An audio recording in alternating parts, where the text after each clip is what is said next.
This is Steve Brennan, Managing Partner with Select Financial Capital. Joining me today are Zach Preminger and Jeff Chandler, also Managing Partners at Select Financial Capital. We're going to be talking a little bit about the office market segment in 2022. I'm going to get things rolling with the perception gap.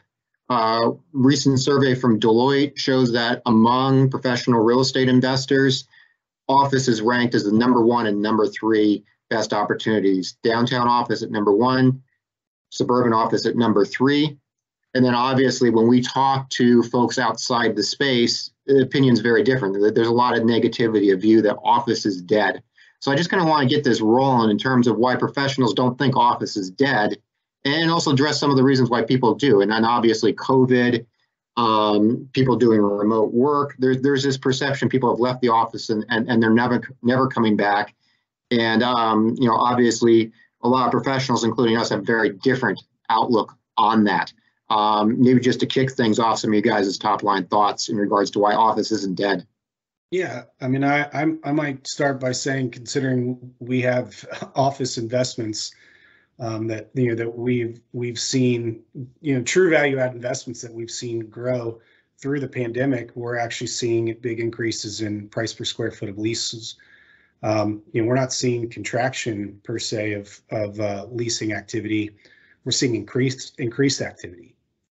I might say that some of the negativity that revolves around is because you're seeing, one of the articles I'd read in CoStar that was talking about a company that was monitoring key fob systems and physical occupancy compared to economic occupancy, and all the cities that they were quoting as having reduced physical occupancy were tech-based cities, Austin, Washington D.C., areas like that.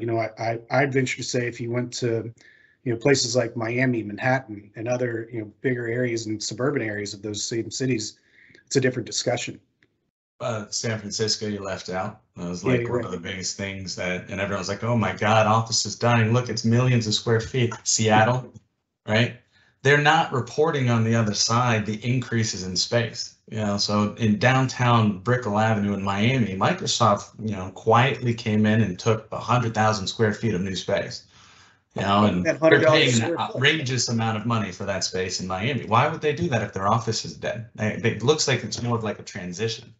And as a side note on the office space with tech, I mean, I want to be very careful about what I say, because I know a lot of people that we know and our investors are tech based, but I have a good friend of mine who works for one of the, I'm just going to call it a very large tech firm, and he's a upper level management. He runs a team of many people, and while work at home has been wonderful for those that can actually do it, he's been finding that productivity has declined in his department, especially with younger people that just aren't able to focus at home. And he's a proponent of pushing back into offices too. So I think there's a reversal that's coming, and I've seen it outside of tech also, where I've got a friend of mine at Carlisle Group.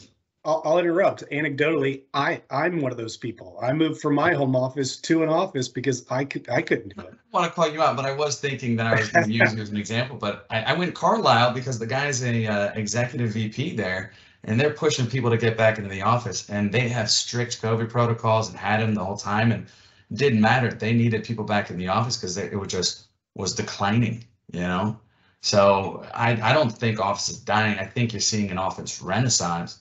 You're not going to see those 300 square foot offices with drab carpet and smoking cigars like you used to see and everything like that in the 90s. But basically, you're going to see these lifestyle offices where you're going to have amenities and people want to go to them. It's going to become part of their live workspace that's just transformative. Amazon didn't put retail out of business. The pandemic is not putting office out of business either. No, and actually, you might add to it too. In adding and saying it's going to change, you got to think about the mentality. Humans by nature, they're social. There is a social aspect to being in an office that just isn't going to change, and people like to socialize with the people they work with as well. Yeah, and so I just add to that a lot of this has been a tech phenomenon, right? I mean, it's really been more tech companies that have had the really heavy like remote work trend. Maybe with coding teams you can do it a bit, but we've got a property, Savannah Medical. You can't do it with medical office. There's a lot of sectors and places where this hasn't been such a pronounced trend. And then I would say even, and there's an article on our blog about this with San Francisco. San Francisco's been uniquely hit hard with tech, but there's also other issues because, as you guys point out, those tech companies are still expanding and buying office. But just a lot of them are doing it now outside of San Francisco. And there's a quality of life issue there where there was a recent poll that found something like half of San Francisco residents in the last 5 years have been the victim of a crime, and like a half of that was violent. And it's just, maybe you want to be somewhere else, right?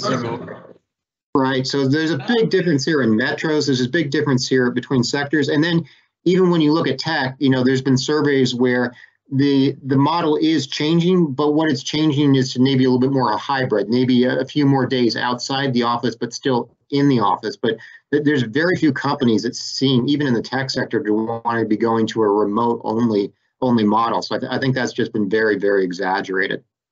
Let's get a little granular, right? We own multiple office products. So we can tell you firsthand, COVID increased our leasing activity dramatically. We increased occupancy in Washington Square from what was down to 50% to 83% in less than 12 months. Not only that, we saw rate increases of 20 to 30%, and we're seeing that again this year. That's the same thing. We get 20 or 30 calls a day in Miami and multiple properties for each property for leasing space. I mean, the velocity has never been higher for office and people wanting to come in. Same thing in Savannah at the medical office. So on a granular level, that's what we're seeing day to day. Well, and I would also, one of the things about medical office in Savannah, in those Miami with Lincoln, that was a lot of community services. And when we specifically looked for stuff that, didn't lend itself to a remote model, but I'd also say Miami has had a very different picture than like Chicago or San Francisco. So metros matter. Picking places that are business friendly, maybe picking places that don't have like crime skyrocketing. It does mean something when Citadel comes out and says, hey, we're moving to Miami because top talent wants to feel safe. So I think people sometimes take a look at a metro having difficulty and extrapolate that to an entire sector. And it just kind of goes to, what's the old saying in real estate, the three most important things: location, location, and location. Well, it turns out location matters a little bit, right? Well, look, you actually just kind of, if history serves me right, you kind of described San Francisco, Chicago being almost cities, modeling similarly to Detroit. You had big industry in Detroit that was there and then left because they're getting better incentives. They're, to your point, less crime. I think ideally what we're looking at is there, is it dead? No.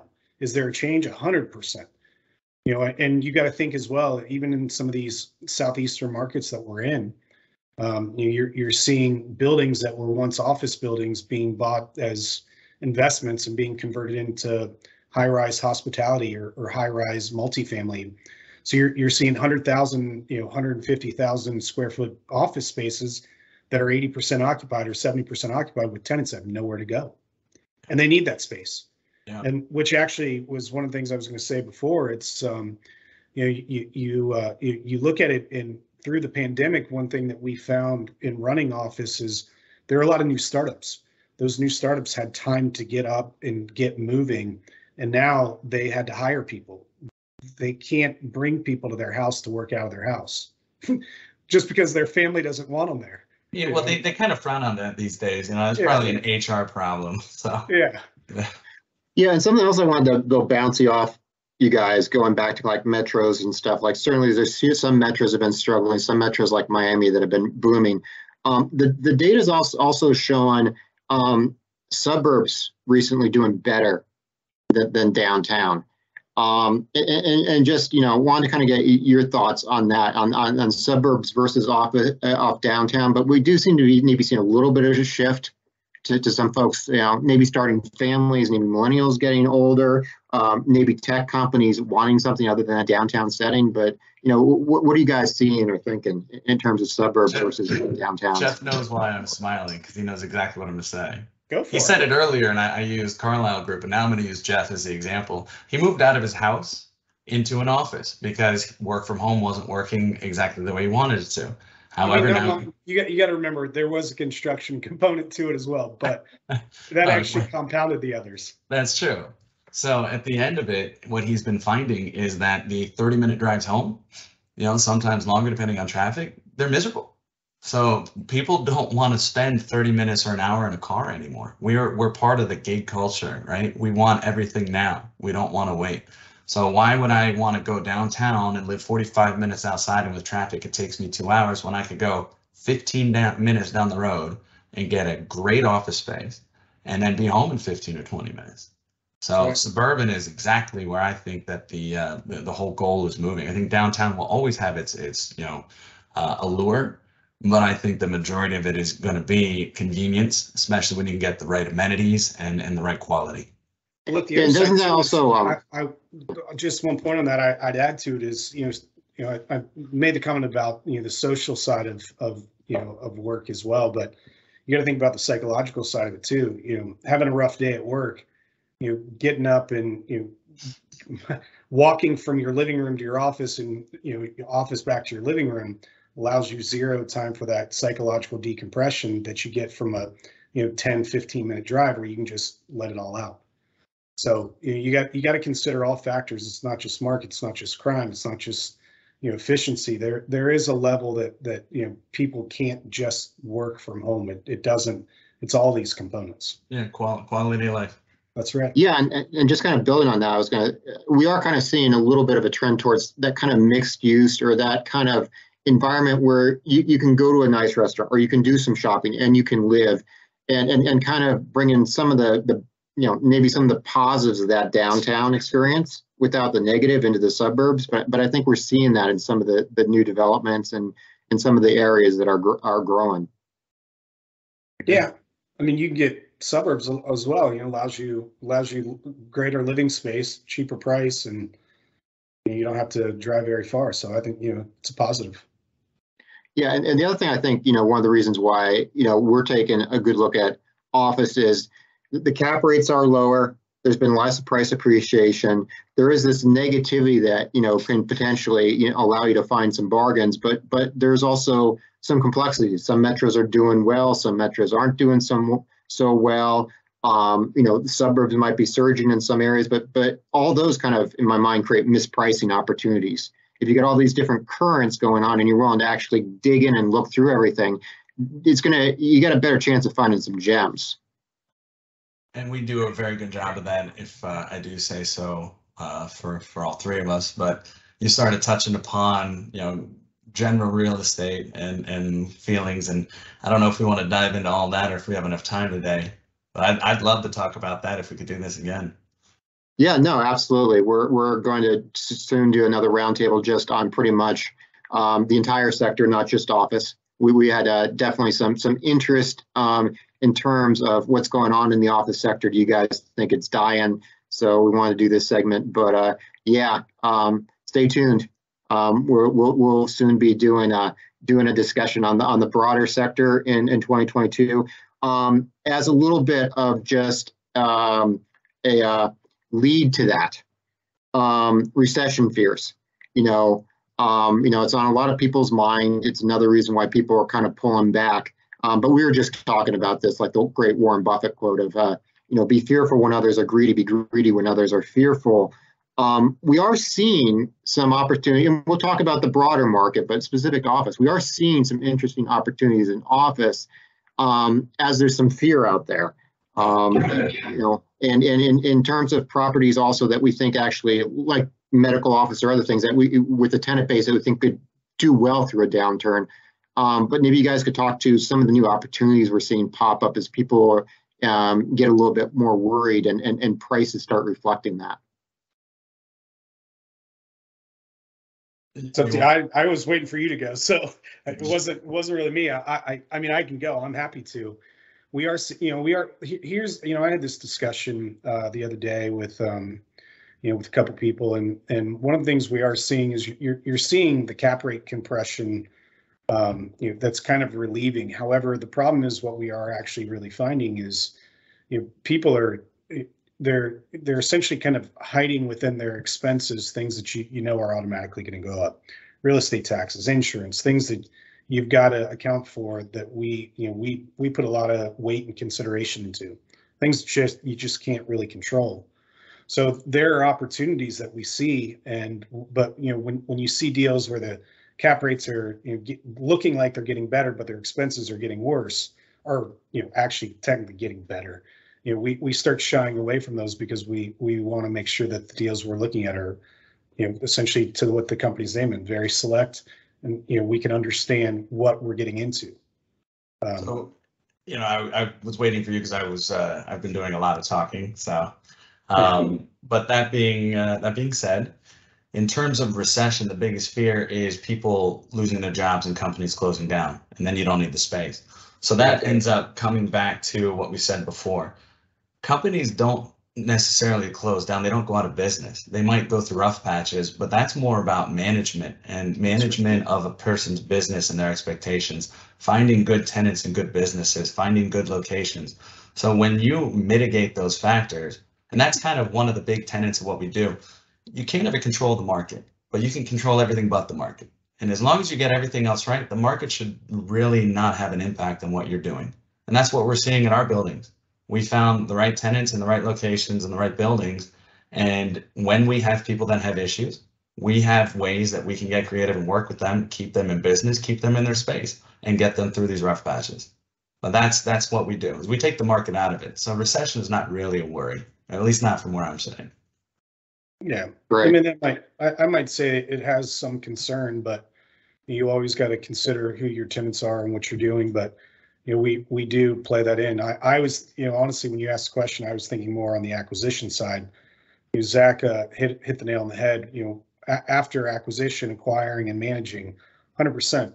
There's a lot of ways to be creative. You don't just have to hammer somebody and throw them into into an eviction. There's ways to get creative and make sure you're managing the process.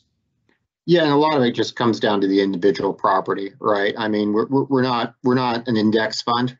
We're not looking to buy a broad class. We're really kind of going out there and sniping. I mean, we're really trying to identify a property in the right metro, in the right category, and then with the tenant base and all the financials working out. And we're definitely still seeing opportunities out there. You have to weed through a lot of chaff, but we still are seeing opportunities, and just given where the cap rates are, where the pricing is, and where some of the sentiment is, office is definitely a category where there are some opportunities out there. Yeah, you hit on something there a second ago that made me triggered a thought. We generally, you hear people talk about class and about stars of buildings and what they look like, how they're rated. It's interesting when you start thinking about previous recessions, previous problems in real estate. A lot of times, most people think when you have a true Class A institutional type building that you're going to weather a storm. A lot of times you end up not weathering a storm because those are the type of tenants that can weather the storm on their own and throw you into a tailspin. We've seen a lot of activity because we're not the highest place in the market. We're not the Class A building that's right in downtown Manhattan, but we provide really nice amenities. I mean, I would say Savannah is Class A. Oh, well, yeah. But different. I understand where you're going with it, and it's the old anecdote. You don't want to be the most expensive guy in the block because you're the first one on the chop. So, the whole point is when you have high rents, you have a lot farther to fall. And that falling usually is not priced into your downside. And when you have these better buildings and better amenities, you might not have, Class A amenities, but you might have Class B amenities and services and everything else. You don't have a lot of cutting that you have to do, and your tenants are still going to remain happy and your rates are still going to, you might come down a little bit, but they're not coming down 30, 40, 50%. So, I mean, that's kind of the thing is there's a lot less room that you have to fall and you can still remain above break even. And it's a lot easier to survive. Again, it goes back to location. Location drives a lot of fluff in pricing sometimes. So yeah, and one other thing I definitely wanted to cover that we were talking about offline, and this was like one property we're specifically looking at, but just not just isolated this one property. There are some submarkets where you're seeing office supply go down, where you're seeing conversions to multifamily, conversion to other uses, and you're actually seeing a very positive supply and demand dynamic for those still going to be there office units as you actually see the availability go down. And maybe you guys could just kind of toss out what you've been seeing there a little bit. Good. So, yeah, sorry, go ahead. In referencing specifically without being too specific, because we don't necessarily have the full control as of yet, but one of the deals that we're close to trying to close is in a market that is growing. Like you said, there's a lot of conversion that took about 30 or 50,000 square feet just next door to the property offline. And those tenants have nowhere to go. And so you're sitting there looking at these office buildings saying, okay, you're in this market, you could be in a declining city, the metrics look like this, but it's just the opposite. You're seeing that actually people are still coming into that market, they're actually leasing space, and you're seeing space close down around you, and they need a place to go. And so you have less competition, and it creates better opportunity for you in order to capture what's going on. I'm thinking the one up north, Jeff, you might. Yeah. You're thinking about the one down south, I bet. Yeah, I am. Well, actually, there's two of them down south I was thinking about. Yeah. One of them is related to one of the ones we already own. There's probably about, I think it was somewhere between 10 and 20,000 office tenants that were displaced off Brickell Avenue. They need somewhere to go. Yeah. So there are opportunity because you've got developers that are coming in and taking office buildings offline, making them retail and office, or retail and multifamily, all sorts of stuff. Any combination you can think of, they put together, but it displaces people, and they got to have somewhere to go. Sure, and that's just an impact of if the price is higher, you're going to get some conversions. Sure. It's one way for people to play the market, but it does potentially in some areas create an overlooked opportunity, and I guess that's that's probably the two big reasons why office is something we remain interested in. Is one, it's cheaper than a lot of other areas. You're getting better cap rate, and then two, with all the stuff going on, it creates sometimes some mispricing opportunities and some opportunities that are getting overlooked to really mitigate your risk and still be able to actually maybe even maximize your return. Well, it's funny you say that, because Zach and I were talking about a deal earlier today that we took a look at.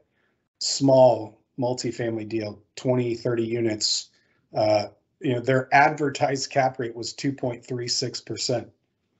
I mean, your actual interest rates right now are toppling into the high 6s and 7s. Like, how are you even covering your debt? So you forgot to point out that 2.63 was not a downtown top 5 MSA. Oh yeah, not at all. Not even close. So you're not quite getting the bang for your buck when you invest in stuff like that, and we quickly throw that into the discard pile. So yeah, of course we do. But that's, okay, great. Good point, Steve. That's we are definitely looking for good opportunities and not just looking at deals because they are a specific asset class. We like office, but we look at everything because we understand a lot of the asset classes, if not all of them. Okay, great. Thanks, guys. Thanks for a great conversation on office, and we will soon be doing another one on the overall market. Thanks a lot. Thanks.